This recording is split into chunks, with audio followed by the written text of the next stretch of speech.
Welcome to Blending Creative.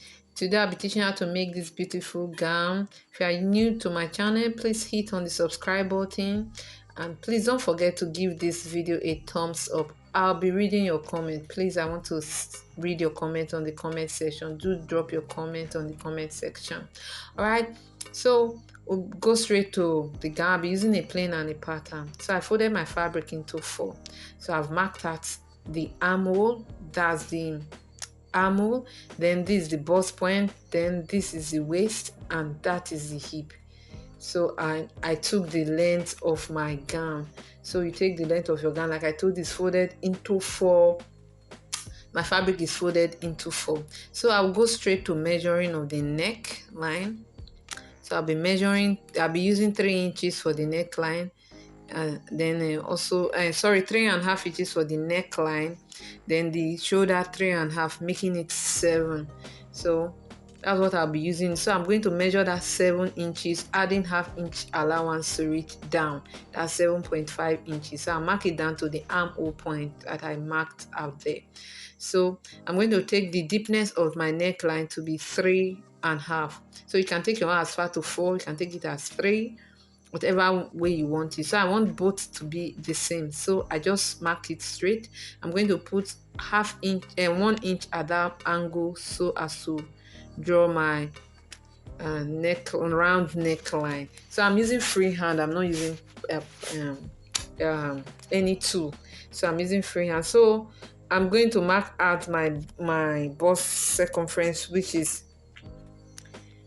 then also add 1.5 inches allowance, so which is 9, and I'm adding 1.5 inches allowance. So I'm just going to take the bust measurement down to the waist, same measurement for the bust, same measurement for the waist, because it's a free gown.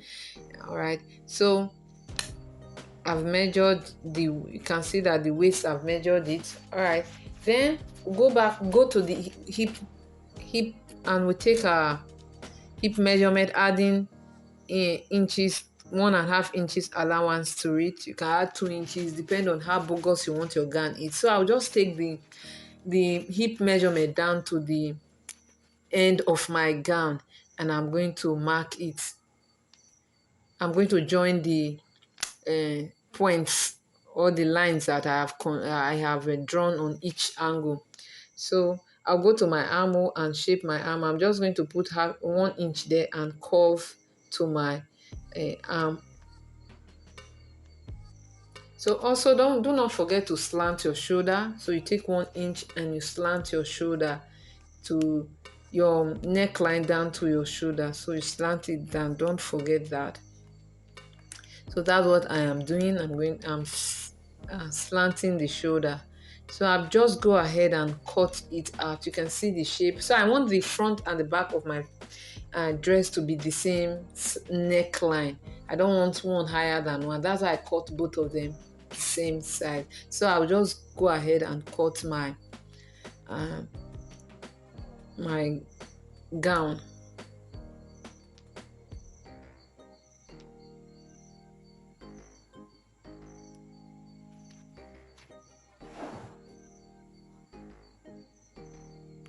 You can see I'm through cutting the gown. So the next thing is I'm going to open it. Before you open it, make sure you mark out the middle of your gown so that you'll be able to place that line with another fabric to it, so that it will be easy for you to place that fabric on it. So I'll be using Ankara fabric. I forgot to show you at the beginning, so I'm mixing it with this Ankara fabric. So we'll go ahead and cut our Ankara fabric. So we'll be cutting it 2 inches. So we'll be cutting it 2 inches. So first of all, we'll take the length of the gown to enable us know the length of the Ankara fabric that will pattern fabric that will cut, to know the desired length. So we just go ahead and measure the length of your gown. That's what you use in cutting it. So I cut 2 inches. So you can cut 3 depending on how wide you want that line to be. So I also cut this gum stay. I cut it the same way I cut my fabric. So you can even patch your gum stay. That does not really matter.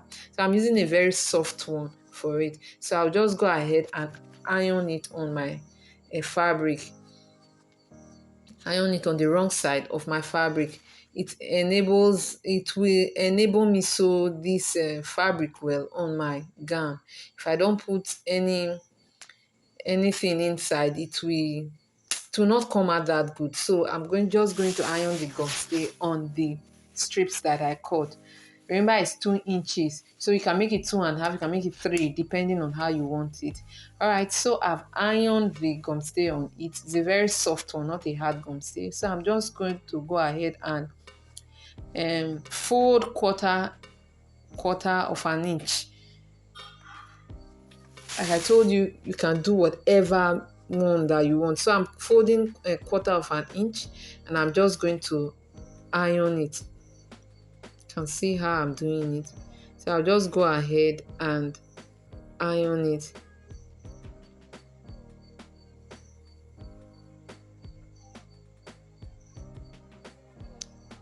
You can see how I'm doing it. So you go ahead and press it down.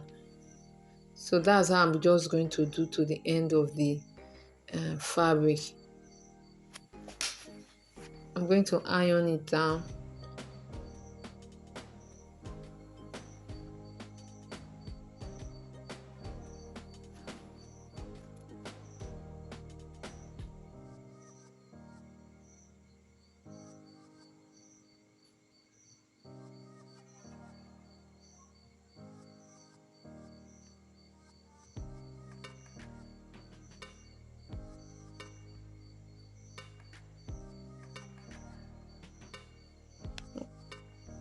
So I'll just go ahead and iron it. I am taking my time to show you how I did it, so that when you are doing your own, it will come out well. So I'll also after folding this other end to the end, I'm going to fold this other one too.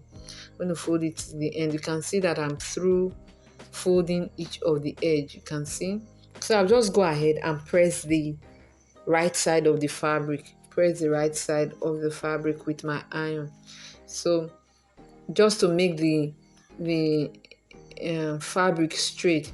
All right, so you can see that if you have this, you can. If you don't have steam iron like me, you can sprinkle water on it or spray water on it and iron and press very hard on it, and you see how beautiful it will come out.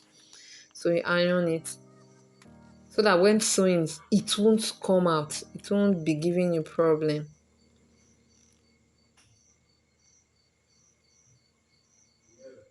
So you go ahead and sprinkle the water on it and you iron.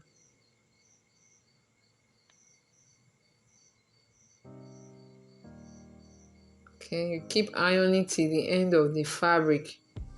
Keep ironing till you get to the end of the fabric.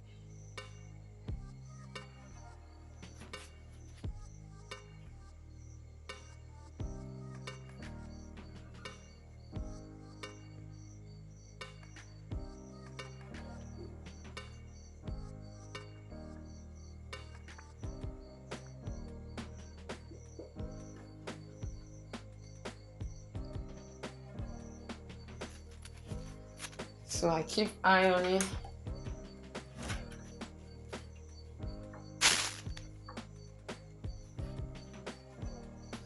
Alright, so I'm through ironing, and see how it looks straight and it's no longer rumpled because of the gum stay. It's no longer rumpled.